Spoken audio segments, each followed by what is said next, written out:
Tous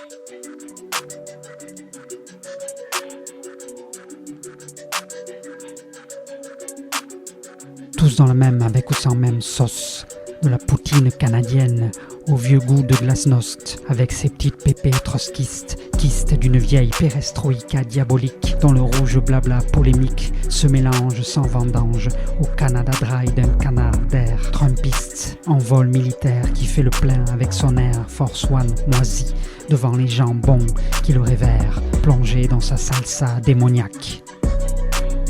Tous pris en sandwich au sein du projet Warwich, par les 2 tranches de pain Azim d'Abad Lubavitch, c'est sûr que la pilule, qu'elle soit rouge ou bleue, est dure à avaler dans la gueule de brochet, au fond de ta cellule, celle d'un cobaye, d'une opération psychologique, d'une souris, bouche en cul de poule, roulant dans la roue d'une hypnose contrôlée par des contemporains trollés pour manifester la beauté de nos origines, puisqu'il faut parler au peuple dans la langue des polarités qui laissent un dépôt acre dans le clapet, sous le clap de paix et de raux si cruciaux qu'il joue avec les fragmentations, les fermentations de tous les récits éclatés sur le réchauffement climatique, au climax pyrotechnique d'une ruée psychopathique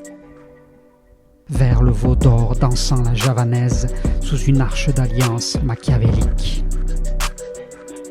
Au-delà d'avoir le melon avec un cube saturnien sur la chetron, les élus marchent en bons chasseurs de tête et réducteurs de ciboulots vers leurs cieux, puisqu'ils sont les jouets d'entités sans âme qui les tirent par le collet. Copier-coller de la connerie diviseuse sans frontières qui fait son sprint pour passer la ligne verte sans CO2 du nouvel ordre Mossad, dont la triste cruauté rivalise avec l'absurdité pandémique qui, comme le dieu pantonique, sous les rires rituels de maçons francs qui construisent un palais flambant neuf aux atours lucifériens pour leur Salomon, car ils font du sale au mont grâce à leur énergie mal dirigée, les apprentis sorciers de la destruction programmée des populations qui ne voient jamais rien venir, qui sont aveugles devant le venin de lire, chevillés au corps froid des prophètes du transhumanisme, du capitalo-communisme 2.0. Pourtant, il est essentiel de goûter la saveur de notre essence qui neutralise la pestilence de ces gosiers qui puent la corruption politique et idéologique.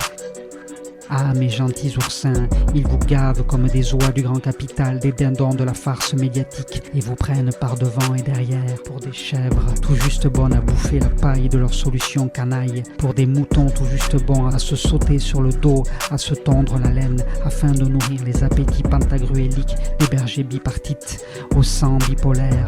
l'air heureux devant la société du spectacle de la guerre civile qui réchauffe la calotte polaire et fait fondre la glace de leurs bourbons qu'ils s'enfilent à poil par 12 avec une peau de bouc sur le Gothard.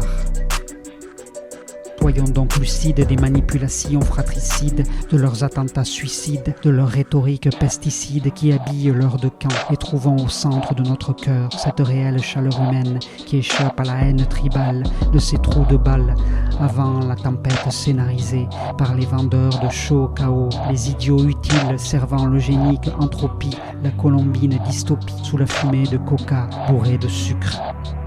Seule la conscience en soi stoppe la serpentine myopie, l'acide tromperie d'un Trump qui rit avec une poutine dans la goule. Chassons de notre psyché ces 2 gargouilles, ces mauvais génies sortant d'une citrouille. Soyons sereins et sans trouille, puisque nous ne sommes pas des robots en tôle qui rouillent. Ce sont des messages qui valent 1000 actes orchestrés par le système. Plus on est rayonnant, plus on s'aime.